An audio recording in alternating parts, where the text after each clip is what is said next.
दोस्तों, पीएम मोदी ने स्वतंत्रता दिवस के अवसर पर लगातार 11वीं बार लाल किले से देश का झंडा फहराया और एक प्रधानमंत्री के रूप में देश को संबोधित किया कि पीएम मोदी का ये भाषण काफ़ी लंबा रहा। इस भाषण के दौरान उन्होंने कई बातें कही, कई मुद्दे का जिक्र किया।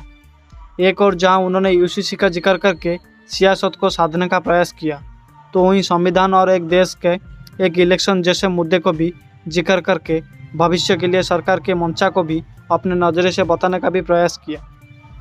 दोस्तों, हालांकि अपने इस लंबे चौड़े भाषण में प्रधानमंत्री नरेंद्र मोदी ने जनता के बेसिक मुद्दे और उनकी समस्याओं का कोई भी जिक्र करने की गलती नहीं की।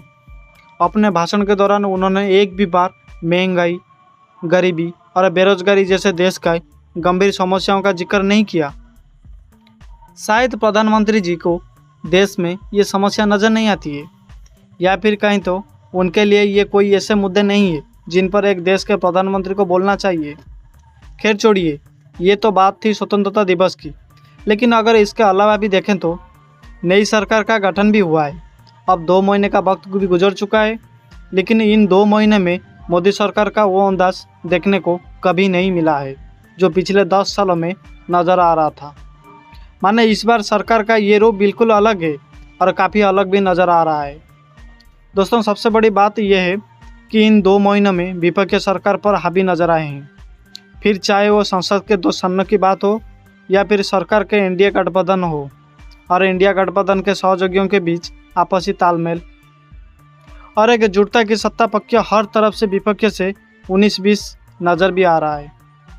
अगर हम मानसून सत्र के दौरान का है तो मालूम पड़ता है कि विपक्ष ने सरकार को दबाए रखा है और इसी का नतीजा ये रहा कि ऐसा पहली बार हुआ है कि मोदी सरकार बहुमत में होते हुए भी वक्त संशोधन विधेयक को भी पास नहीं करा पाई और उसे जेपीसी में भेजना पड़ा। तो वहीं ब्रॉडकास्टिंग बिल पर भी मोदी सरकार को ही पीछे हटना पड़ा, यानी कि बीजेपी 2 कार्यकाल तक मोदी सरकार अपनी तानाशाही के दम पर कोई भी बिल विधेयक पास करा लेती थी और विपक्ष की आवाज़ उठाने पर विपक्षी सांसदों को संसद से ही निलंबित करवा देती थी। लेकिन दोस्तों, इस बार वही सरकार बहुमत के बावजूद भी विधेयक पास नहीं करवा पा रही है। कुल मिलाकर सत्ता पक्ष इस बार सदन के अंदर भी काफ़ी सुस्त नजर आया है। साथ ही एनडीए की सरकार भी वो फेविकॉल बॉन्ड भी नहीं दिखाई पड़ रहा है। संसद में कई मौके पर यह देखने को मिला है जब भाजपा और विपक्ष के सांसद के बीच तीखी नोकझोंक या फिर, लेकिन इस दौरान भाजपा के सहयोगी दलों के सांसद खामोशी सीधे बैठ रहे हैं। उन्होंने बीजेपी सांसद के सुर में सुर मिलाने का काम नहीं किया, जबकि वहीं दूसरी ओर इंडिया गठबंधन चुनाव की तरह ही संसद में भी एकजुट दिखा और सभी दलों द्वारा एक दूसरे का समर्थन वो एक दूसरे के लिए लड़ते दिखा गया। दोस्तों, इससे जाहिर है कि भले ही एनडीए की इस खिचड़ी सरकार ने 2 महीने में बिता लिए हो, लेकिन सरकार में आपसी बंट नज़र नहीं आ रही है और यही कारण है कि विपक्ष इस बार सरकार पर हावी दिखाई पड़ रहा है।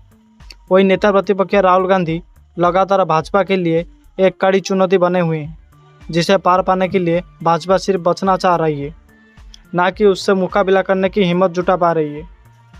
लेकिन दोस्तों, 2 महीने के लिए 2 महीने के इस कार्यकाल में एनडीए कई मौके पर बटी हुई नजर आ रही है। ऐसा लगता था कि मानो भाजपा को सहयोगियों का संदेश था कि आप अपने काम से मतलब रखिए, हम देख लेंगे हमको क्या करना चाहिए। दोस्तों, मानसून सत्र के दौरान एनडीए में फेविकॉल का जोड़ कमजोर ही दिखा है। वक्त विधेयक पर मोदी की पीएम की कुर्सी पर बैठाने में अहम भूमिका निभाने वाले तेलुगु देशम पार्टी ने विपक्ष के इस मांग का वस्तुत समर्थन किया है कि इसे जांच और व्यापक परामर्श के लिए जेपीसी को भेजा जाए।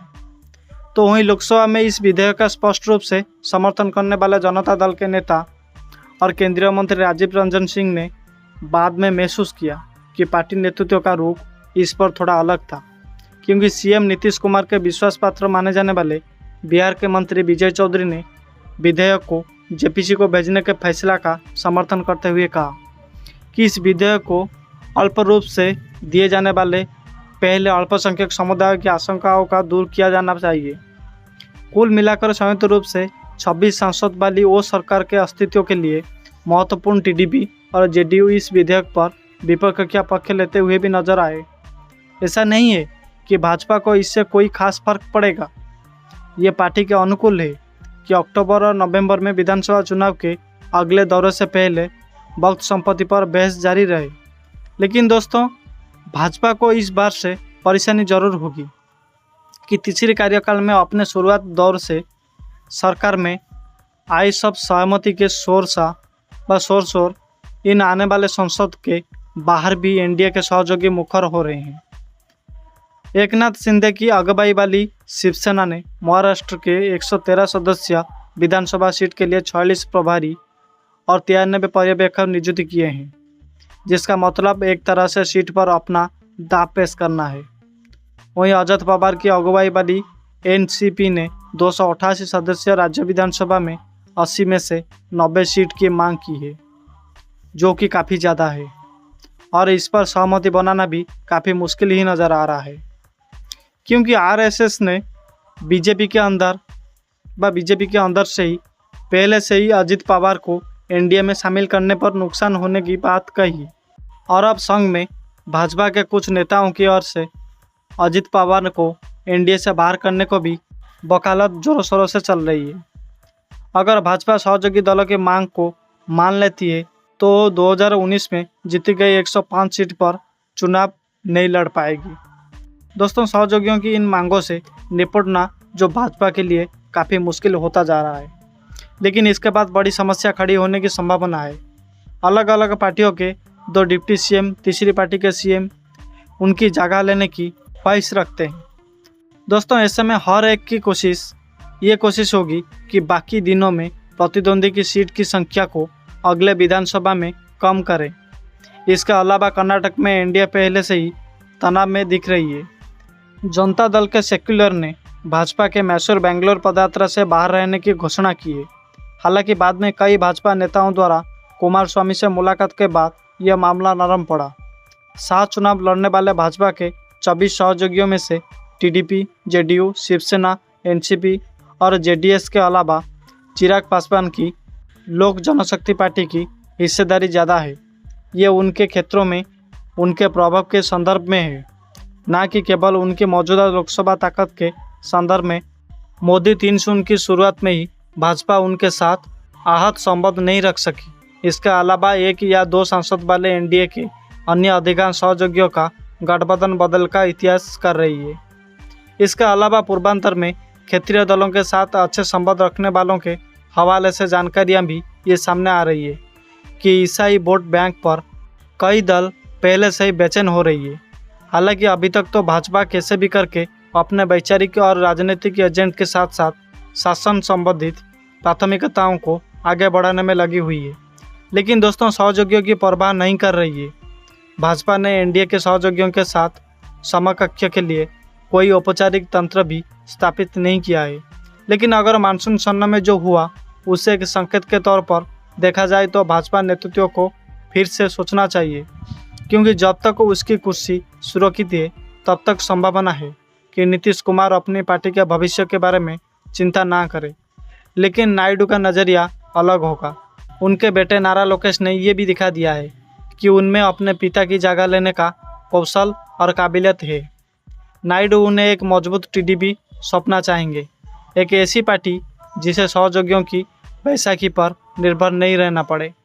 दोस्तों, अपनी पराजय के बाद भी वाईएसआर कांग्रेस पार्टी ने 39% अधिक वोट हासिल किए हैं, इसीलिए नायडू अल्पसंख्यकों की भावनाओं की अनदेखी नहीं कर सकते।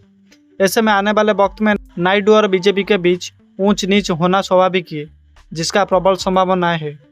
दोस्तों, इसके अलावा भी बाकी घटक दलों को भी अपने वोट बैंक की रक्षा करनी है, चाहे वो छोटा हो या बड़ा हो। जब तक महाराष्ट्र, झारखंड, हरियाणा और जम्मू कश्मीर में होने वाले विधानसभा चुनाव में मोदी को करिश्माई वोट पाने वाले के रूप में फिर से स्थापित नहीं कर देते, जैसे कि वो हाल में थे, तब तक भाजपा को ये रवैया बंद कर देना होगा। 2024 का चुनाव नाम कभी भी आया ही नहीं। फिलहाल बेशक एनडीए की खिचड़ी सरकार ने अपने कार्यकाल के 2 महीना बिता लिए हो, लेकिन इन 2 महीनों में कई बड़े बड़े संकेत देखने को मिला है, जिन पर सत्ता पक्ष और विपक्ष दोनों ने ही गौर किया है। इन संदेश में ये साफ है कि एनडीए सरकार चल जरूर रही है, लेकिन अंदर ही अंदर एनडीए में एकजुटता और आपसी तालमेल वैसा नहीं है जैसा विपक्ष के इंडिया गठबंधन में अभी तक देखने को मिला है। दोस्तों, ऐसे में अगर भाजपा, मोदी और शाह झुककर नहीं चलेंगे तो सरकार को अस्थिर होने में वक्त नहीं लगेगा। शायद बीजेपी को अभी ये संदेशा, जिसकी एक झलक वक्त संशोधन विधेयक और ब्रॉडकास्टिंग बिल के साथ हुआ है, उसमें देखने को मिला है। वही दूसरी ओर राहुल गांधी के नेतृत्व में विपक्ष जिस निर्भीकता और आक्रामक के साथ चल रहा है, उससे भी भाजपा काफ़ी दबाव में है, जो कि इन 2 महीनों में साफ नजर आया। दोस्तों, भाजपा के लिए इस बार राहुल गांधी आए हैं, वह आए दिन एक मजबूत चुनौती बनते जा रहे हैं, जिसका काट उसे नज़र नहीं आ रही है। ऐसे में ये तय है कि पीएम नरेंद्र मोदी इस बार कांटे भरी कुर्सी पर बैठे हैं, जिसके एक तरफ कुआं है और दूसरी तरफ खाई है।